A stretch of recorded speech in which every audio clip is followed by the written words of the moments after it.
جوان ما شرفانه. Bună dragilor! Bine v-am găsit sau v-am regăsit aici pe canalul meu de YouTube. Dacă este pentru prima dată când mă vedeți, eu sunt Rojin și iubesc tot ceea ce înseamnă parfumuri și parfumerie, având o slăbiciune către latura Middle Eastern. Dacă și voi sunteți în aceeași zonă de interes, v-aș mulțumi dacă ați apăsat butonelul de subscribe, implicit clopoțelul, pentru a primi notificare de fiecare dată când eu postez câte un videoclip nou. Treaba aceasta este total gratuită, nu vă costă absolut nimic să vă abonați, să lăsați un like, un comentariu și, de ce nu, să distribuiți videoclipurile mele persoanelor cu adevărat interesate de acest subiect. Și sper să nu mă lase vocea și sper să nu tușesc. Bun, eu acum când filmez suntem în ziua de vineri, 21 martie, și pentru că afară se pare că vine primăvara, sper, my scent of the day, parfumul zilei mele de astăzi, vine de la Paris Corner Emir. Bine, e genul de aromă pe care eu una o port, adică am purtat-o și în vreme rece fără niciun fel de problemă, însă parcă strălucește la adevărata sa valoare fix acum, primăvara-vara. Și vorbesc aici despre nimeni altul decât Juicy Melange. Da, v-am făcut, dacă nu mă înșel, acest videoclip în care v-am vorbit despre toate cele 3 parfumuri din această gamă. Se vede ce daună i-am dat și voi da în continuare cu drag și spor. Pentru că, în continuare, Juicy Melange pentru mine este, dacă doriți, un hidden gem. Și de ce spun lucrul ăsta? Deoarece el, sărăcuțul, nu a avut parte de hype-ul pe care îl merită. De ce spun asta? Nu știu, pentru mine este un floral fructat, fiind de tot aromatic. Ai și ceva busuioc pe undeva pe aici. Da, busuioc. Ai și ceva, fiind de tot condimentat, nu ceva, nu știu, care să-ți dea un pumn în față și așa mai departe, da? Ai o adiere fină de scorțișoară, nu știu, e ceva, ori o combinație de note, ori nu știu, e ceva care mie îmi lasă senzația fină de tot de cardamom, dar nu știu. Pentru mine, nu știu, nu este acel floral fructat banal. Are ceva în plus, are o fină atingere întunecată, dacă doriți, da? Nu știu, pentru mine este o mare, mare dragoste. Lăsați-mi și mie, vă rog frumos, începe, că de ce nu? Lăsați-mi și mie, vă rog frumos, în secțiunea comentarii ce parfum purtați dumneavoastră în momentul în care veți urmări acest videoclip. Sper eu să le editez tot astăzi și să-l vedeți undeva pe seară. Bun. Luăm o gură de aer, tragem aer în piept, luăm o pauză după 3 unboxing-uri, după 3 videoclipuri de tip unboxing și astăzi am decis să vin către voi cu recenzia unei colecții, deoarece, nu știu, în opinia mea aceste 4 parfumuri pur și simplu sunt perfecte pentru perioada în care ne aflăm și vorbesc aici de temperatură, soare și așa mai departe.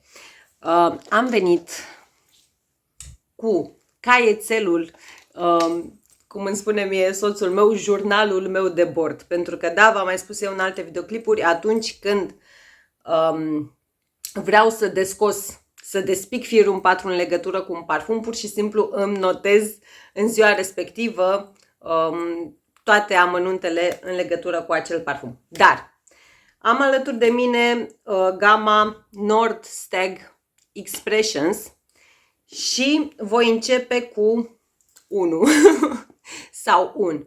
Și da, aceste parfumuri le am de anul trecut, acum 2 ani, nici nu mai știu. Tind să cred totuși că undeva anul trecut au fost lansate. Vin de la Paris Corner și, nu știu, din toate ambalajele posibile și imposibile, aveți aici stickerul care atestă autenticitatea, aici aveți Nordstag Expressions 1, extrait de parfum, 100 de mililitri, notele, un cod QR și așa mai departe. Dintre toate parfumurile casei Paris Corner, pur și simplu Ambalajul acestei game pe mine m-a dat cu craci în sus, da? Pur și simplu, că de ce nu, se deschide ETH și apoi, ta-na-na, le o sticlă. Și da, am păstrat de atunci toată colecția, toate aceste 4 parfumuri în cutiile în care au venit, pentru că am spus că, în momentul în care voi filma recenzia, să vin să vă împărtășesc întreaga experiență, dacă doriți. Aceasta este sticla și da, se observă dauna care i-am dat-o. Partea aceasta plină cu detalii și capacul acesta. Sinceră să fiu, îmi place maxim. Dacă ar fi să scot ceva din această prezentare, mă gândesc totuși la acest diamant, parcă e too much, cum ar spune românul, dar trecem peste. Acest Nord Stag Expressions One se inspiră din Tiger, da? De la bulgarii, vi-l inserez pe undeva pe aici. Bun, haideți să-l pulverizez și să vă povestesc ce și cum în legătură cu el. Am uitat să spun de la bun început că de ce nu, atât Juicy Melange cât și această colecție eu le-am de pe site-ul celor de la dubaicollection.ro.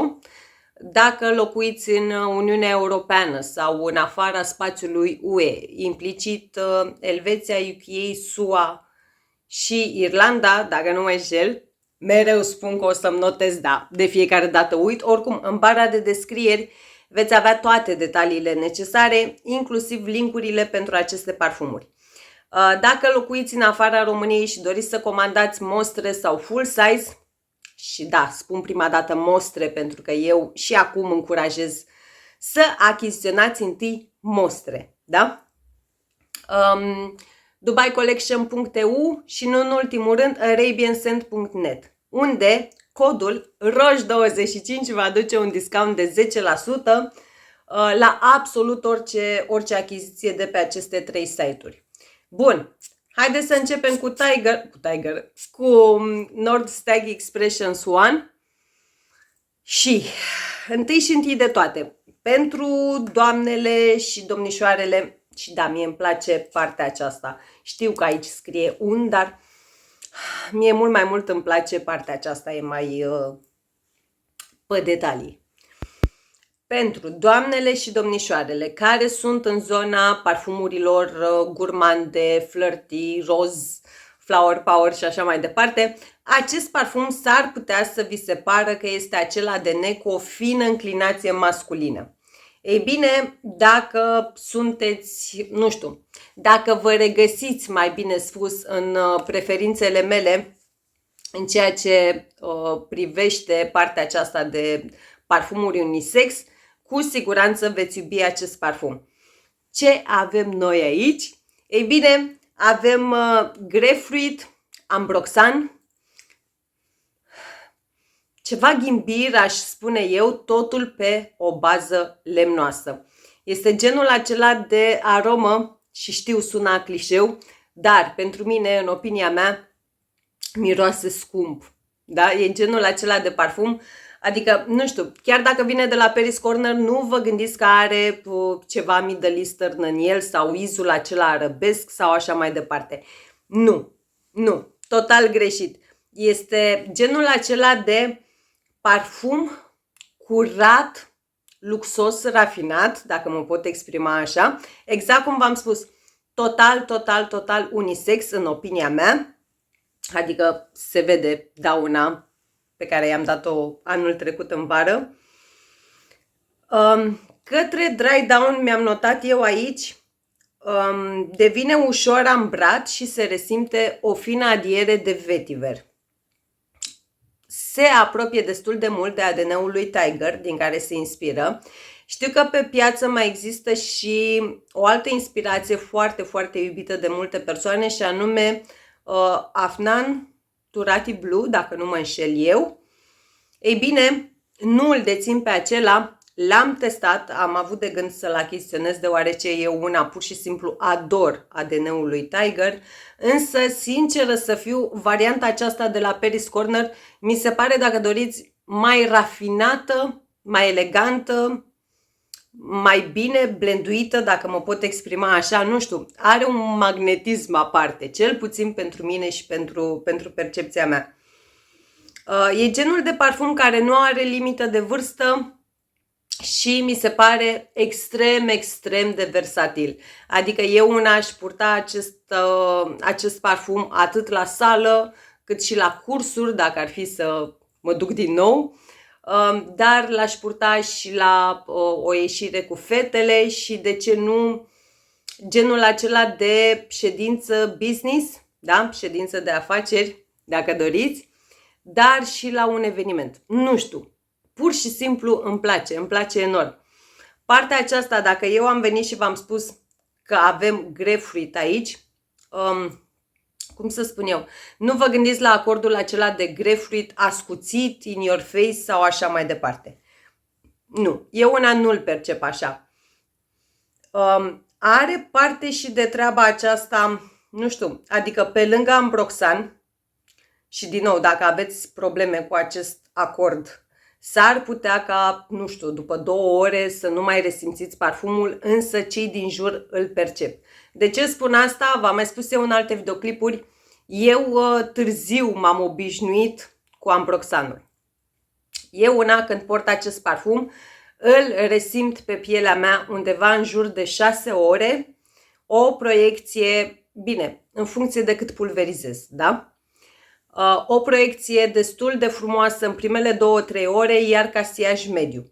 Soțul meu, când poartă acest parfum, după primele 2 ore nu îl mai percepe, însă eu îl resimt și nu dacă suntem foarte apropiați, da?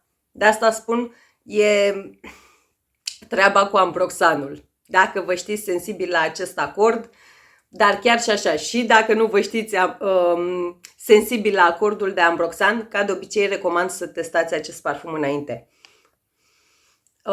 Are și un subton moscat, asta vreau eu să vă spun, adică în afară de treaba aceasta cu ambroxan, grapefruitul acesta, exact cum v-am spus, nu este citricul acela astringent, deoarece se resimte, adică eu una așa percep un subton de ambroxan, un subton moscat în acest parfum. Dacă ar fi să-i dau o notă, i-aș da totuși un 10 din 10, chiar dacă, cum să spun eu, ca asemănare cu Tiger l-aș duce undeva într-un procent de 90%. Nu știu, varianta aceasta de la Paris Corner mi se pare că a scos în evidență partea aceasta moscat, pufos, dulceagă, cum îmi place mie să spun, moscul acela ambrat. Mi se pare că ăsta este twistul acestei inspirații. Dar cu siguranță, exact cum v-am spus, nu știu, e genul acela de ADN mega, mega versatil, adică nu îl pot include în parfumurile blue, ca să mă exprim așa, are ceva aparte, da? Treaba aceea, acordurile acelea lemnoase, ambroxanul, nu știu, îi dau un aer de, nu pot să spun chiar old money, însă, exact cum v-am spus și la început, sună clișeu, dar miroase scump. Foarte, foarte fain, foarte fain. Și exact cum v-am spus, nu știu, adică e genul de profil olfactiv pe care eu una îl port uneori și în vreme rece. Dar vara, pur și simplu, primăvara, vara, abuzez de acest ADN. Următorul, chestiile astea s-au magnetizat. Da. Da, pentru că ca să înțelegeți ce descoperire epocală, între ghilimele, am făcut eu, se magnetizează, da? Se atrag magneții din cutie. Bun, trecem la Nordsteg 2 sau 2, care vine în aceeași prezentare, doar că diferă culoarea atât a cutiei cât și a sticlei. Și dacă la Nordstag, ba nu, și la acesta, da, se vede dauna, da? Deci până pe undeva pe aici. L-am julit și pe el. Ei bine, dacă Nordstag 1 a fost acel parfum unisex, în continuare spun eu, ei bine, acesta este acel unisex cu înclinație masculină. Adică dacă ești doamnă sau domnișoară, îți poate face plăcere să porți această aromă doar dacă bifezi restul preferințelor mele în ceea ce privește parfumeria unisex, da? Dacă nu, s-ar putea să-l pasezi soțului. De ce spun asta? Deoarece acesta se inspiră din Layton, de la PDM. Și da, ai acel măr condimentat, aromatic, da? Spicy aromatic, ca să zic așa. Se simte acea lavandă, la asta fac referire când spun aromatic, iar condimentat la modul că resimt ceva ce mă duce cu gândul către cardamom în deschidere, însă nu vă gândiți la genul acela, cum să spun eu. Știu că multe doamne sau domnișoare, când eu spun parfum aromatic, îl duc automat în zona aceea barbershop. Ei bine, nu, adică eu una nu pot duce acest parfum în zona aceea, dar se resimte acea adiere fină de lavandă. Ce îmi place mie la acest parfum este că pe măsură ce se dezvoltă, capătă, cum să spun eu, o alură enigmatică, întunecată, sexy, dacă doriți, dată de un paciuli pământiu. E genul acela de aromă care pur și simplu în zona aceasta mă duce. Nu știu cum să spun, genul acela de... Ați văzut când e vara afară, pământul e ars de soare și vine genul acela de ploaie de vară, care trece imediat, da, în 10 minute. Ei bine, după ce trece ploaia aceea de vară, dacă ești undeva afară, într-un câmp sau ceva de genul, pământul acela proaspăt plouat, ars de soare înainte și apoi proaspăt plouat, are un iz aparte. Știu că nu sună tocmai sexy și senzual, da? Imaginea aceasta cu pământul, însă, nu știu, așa, filmul acesta mi-l dă mie. Într-adevăr, exact cum v-am spus, pentru mine, pentru gusturile mele, este un parfum total unisex. Însă, dacă, nu știu, dacă îți place foarte mult Nordstag Expressions 1, când vine vorba de 2, exact cum v-am spus, s-ar putea să îl pasezi soțului sau să spui că are o înclinație masculină.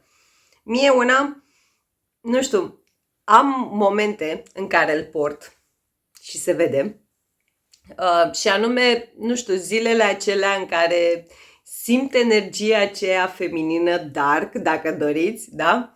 Atunci îmi place să-l port. Nu mi se pare prea mult pentru vreme caldă, e drept. Nu l-aș purta ziua în amiaza mare la 40 de grade, nu, dar în seriile de vară cu siguranță nu mi s-ar părea nimic prea mult. Pentru un domn e genul de aromă, nu știu, deschiderea aceasta, mărul acesta condimentat, adierea aceea de lavandă, în opinia mea, nu știu, ar putea fi genul acela de parfum semnătură. Adică nu mi se pare prea mult vara, de exemplu, dacă ți aplici 2 pulverizări din acest parfum, ca domn, da? Din nou, nu mi se pare că ar avea limită de vârstă, însă, în ceea ce privește versatilitatea acestui parfum, dacă primul îl poți purta oriunde și oricând, acesta e genul acela care, nu știu cum să spun eu, o idee mai sobru, mai elegant, mai sofisticat, genul acela de parfum de întâlnire, clubbing, Și la fel, de ce nu aș vedea purtând acest parfum un CEO sau așa mai departe, da? Genul acela de parfum The Boss. Dar foarte, foarte fain. Ca inspirație pentru Layton, preferata mea, până să dau cu nasul de acesta, a fost varianta Al Haramain de Tour Noir, însă, nu pot să spun că acum îmi displace acel parfum, nu, încă l-am și da, mă uit în zona aceea că acolo este, încă am acel parfum, doar că din nou, în primul și în primul rând, la varianta Al Haramain a trebuit să-l las să stea, da? Să macereze, matureze, oxideze, îmbătrânească, ce doriți dumneavoastră, undeva între 3 și 6 săptămâni, ceea ce mi s-a părut destul de multicel. Pe când varianta Paris Corner, de fapt toate parfumurile, întreaga această colecție, whatever, cum ar spune românul, întreaga gamă despre care vă vorbesc astăzi, nu știu, după o săptămână a fost mai mult decât ok, adică nu a avut nevoie mai mult decât de o săptămână. Dar totuși, exact cum vă spuneam, varianta Paris Corner mi se pare o idee mai rafinată, la modul că varianta Al Haramain, dacă ar fi să fac o comparație între cele două, mi se pare cu o lavandă cam in your face în comparație cu acesta. Adică nu mă înțelegeți greșit, și aici se resimte lavanda, însă este genul acela de lavandă netedă, dacă mă pot exprima așa. Nu este nimic ascuțit, nimic deranjant, nimic de genul. Ca performanțe mi-am notat eu aici undeva în jur de 6-7 ore pe piele, deoarece are alt profil olfactiv față de primul. Proiecție undeva în jur de 3 ore, siaj mediu. Din nou, da, eu ca femeie îl port exact cum v-am spus.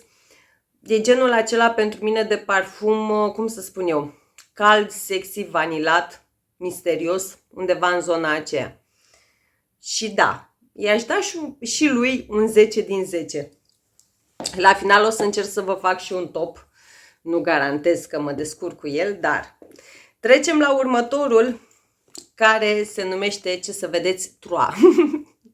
Da? Sau reinterpretarea Paris Corner pentru LV Imagination. Acesta arată ETH.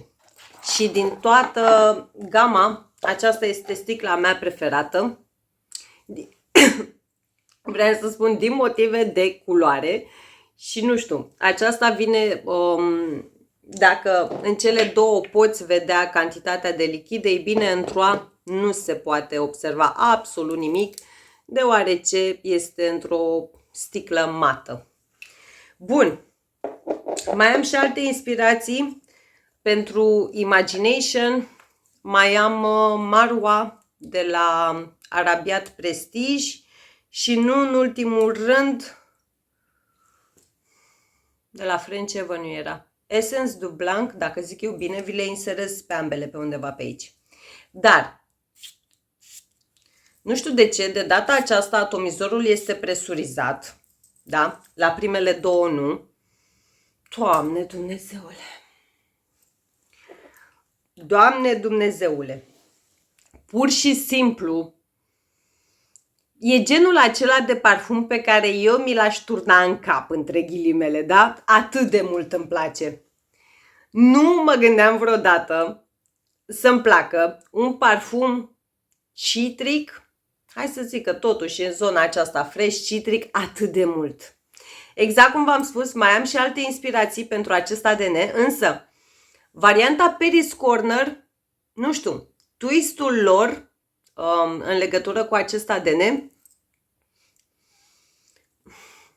citricele de aici parcă sunt mai suculente, mai zemoase față de celelalte inspirații și au, cum să spun eu, un fin de tot subton bombonicios, dar când spun lucrul ăsta nu mergeți cu gândul că este genul acela de parfum gurmand.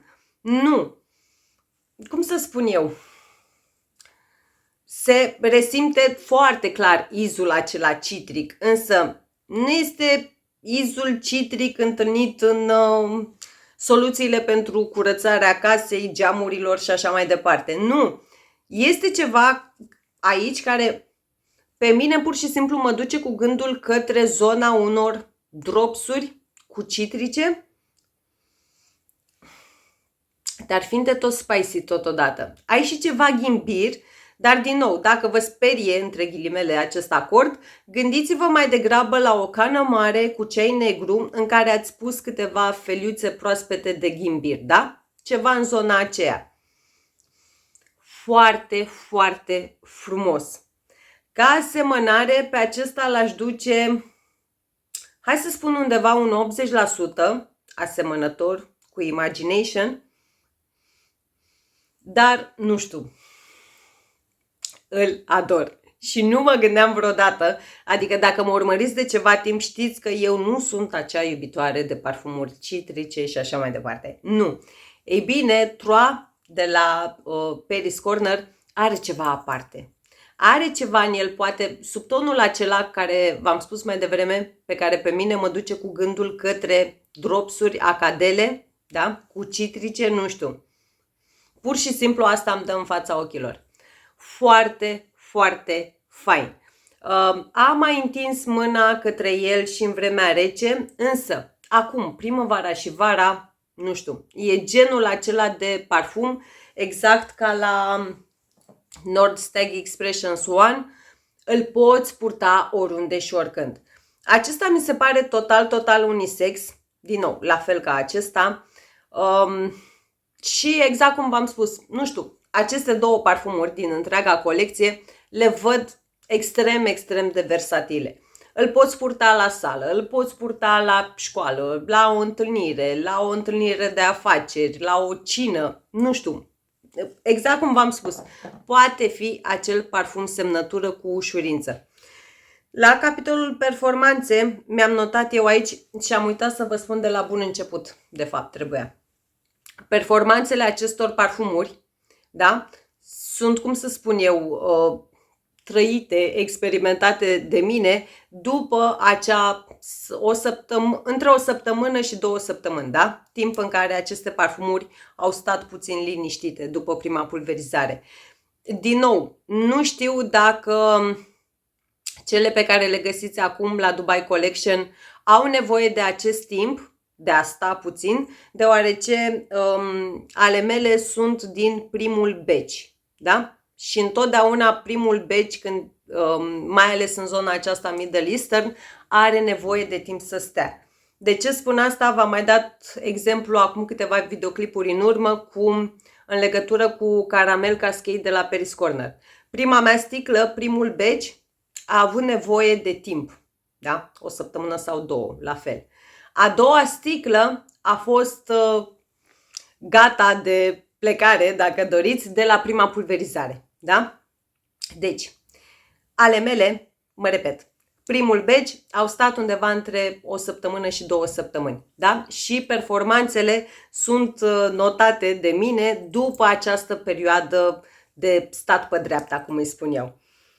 Exact cum v-am spus, nu știu, poate fi cu ușurință acel parfum semnătură. Dacă ești doamnă, domnișoară, domn, tânăr, nu știu, exact cum v-am spus, acestea două pentru mine nu au sex, nu au culoare, nu au religie, nu au limită de vârstă.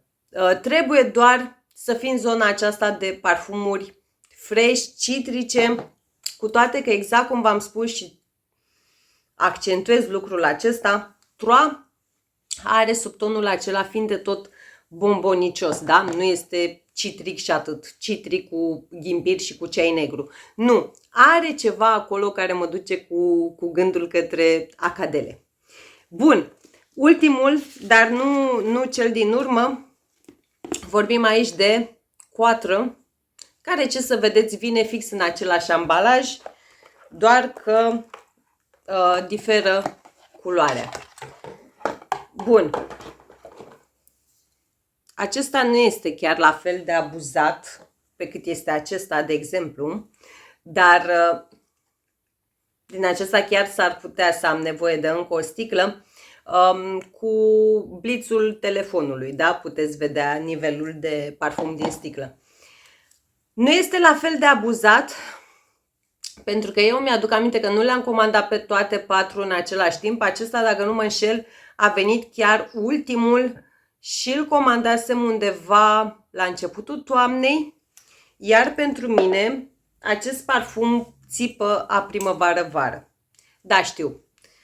Parfumurile nu au anotimp, însă, nu știu. Eu una așa percep acest parfum. Este reinterpretarea Paris Corner pentru Afternoon Swim de la Louis Vuitton și ai aici mandarine și portocale.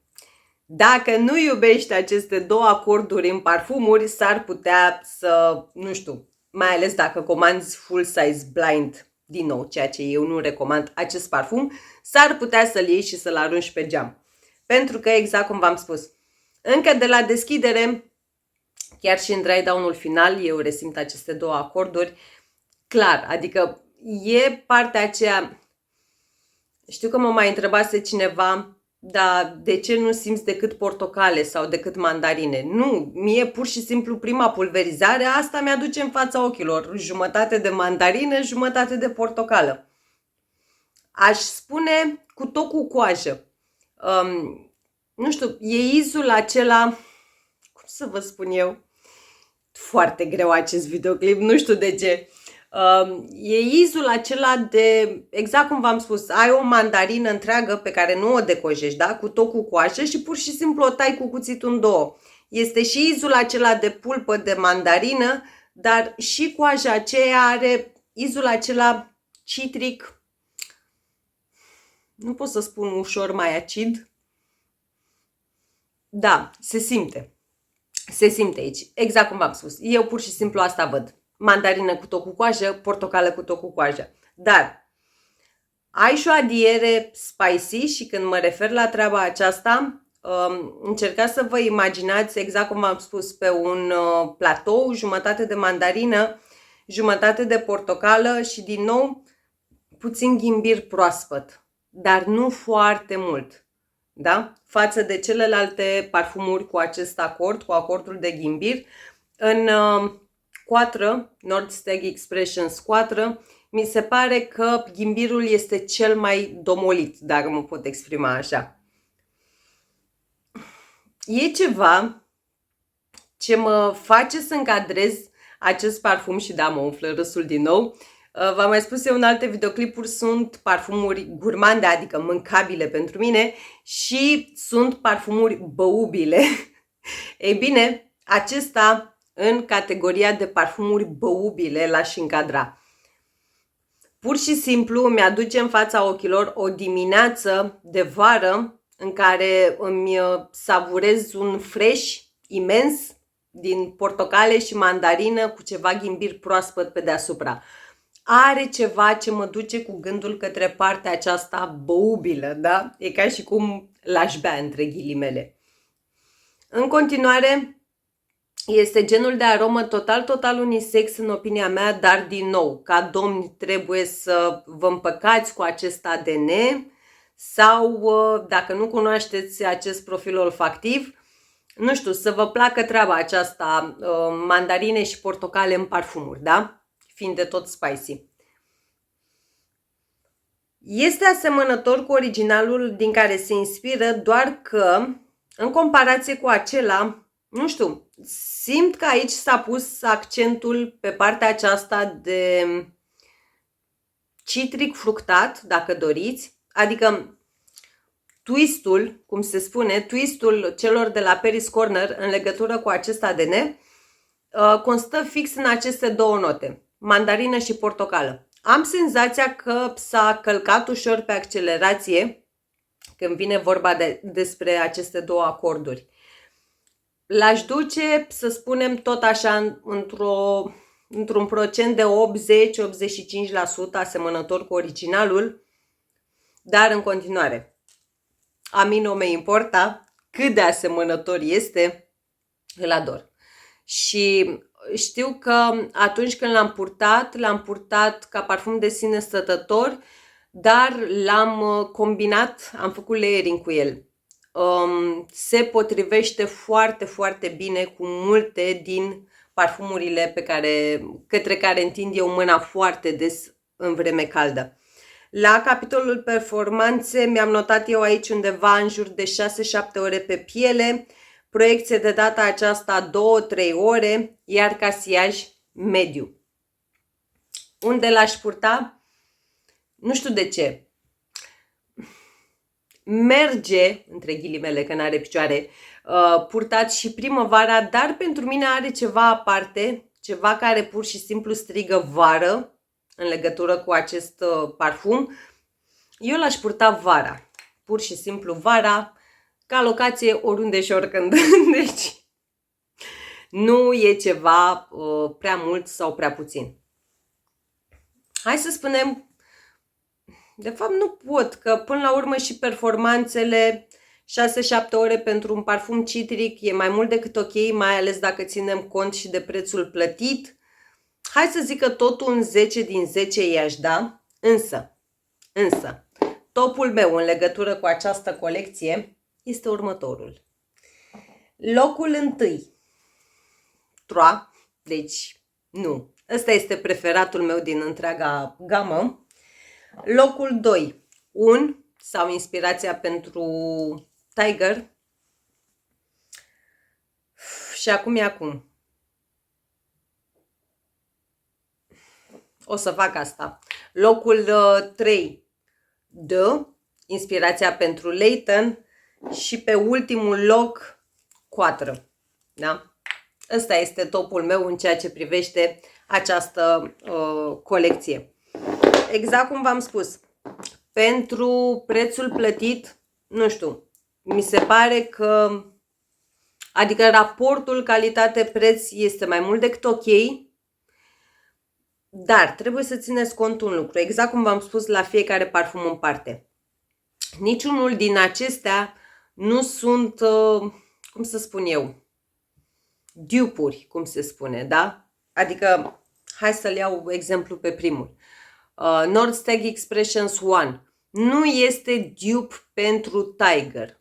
Cei de la Paris Corner, la fiecare din aceste variante, vin cu un twist. Twist însemnând, exact cum v-am mai spus, și da, trebuie să-l miros din nou, acea atingere personală, dacă doriți, acea modificare a ADN-ului olfactiv. Însă, exact cum vă spun de fiecare dată, comandați mostre înainte de full size.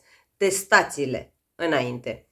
Da, de exemplu, acesta mi se pare cel mai safe blind buy din întreaga gamă. Da? Dacă îți place ADN-ul lui Tiger, n-ai cum să nu iubești acest parfum. Sub nicio formă. Bun. Lăsați-mi și mie impresiile dumneavoastră dacă le aveți, mai ales că nu sunt lansări noi, da? Sunt de anul trecut lansate. Lăsați-mi și mie impresiile dumneavoastră dacă le aveți, experiențele dumneavoastră, pentru că, da, din nou vă reamintesc, suntem diferiți, fiecare percepem parfumurile diferit, fiecare prindem performanțe diferite și așa mai departe. Dacă le aveți sau dacă le-ați testat, lăsați-mi și mie impresiile dumneavoastră în secțiunea comentarii, pentru că treaba aceasta cu impresiile dumneavoastră nu e ca și cum mă ajută strict pe mine, dar alte persoane care urmăresc acest videoclip citesc în comentarii și alte opinii, da? Că până la urma urmei, eu aici pe canalul meu nu pun pumnul în gură nimănui, da? Atât timp cât ne exprimăm frumos, civilizat, fără injurii și așa mai departe, putem să comunicăm. Bun, atât pentru videoclipul de astăzi. O să vă las link în bara de detalii cu... O să vă las în bara de detalii linkurile pentru toate aceste parfumuri, link către contul meu de Instagram, grupul meu de Facebook Frag Family și, nu în ultimul rând, contul meu de TikTok. Da, e adevărat că mi-a mai scris cineva, oricum tu pe TikTok nu postezi decât sote de ori. Ei bine, cu scuzele de rigoare, că poate suna un pic așa, dar eu nu sunt tiktokăreasă.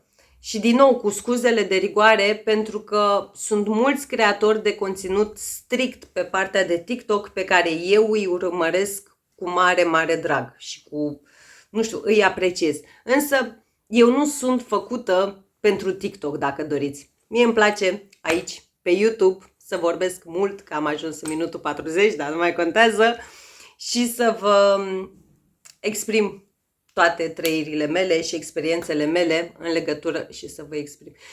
Nu mai contează, am făcut ciorbă clipul de astăzi, dar aia e vineri. Nu aveam, sinceră să fiu, dispoziția necesară ca să filmez, dar am zis n-am cum, nu trebuie să treacă săptămâna aceasta cu un singur videoclip. Bun, gata, nu mai vorbesc. Vă îmbrățișez cu mare, mare drag. Veți avea în bara de descrieri toate detaliile necesare și până data viitoare vă doresc zile minunate și mega, mega parfumate. V-am pupat! زبان ما شرفانه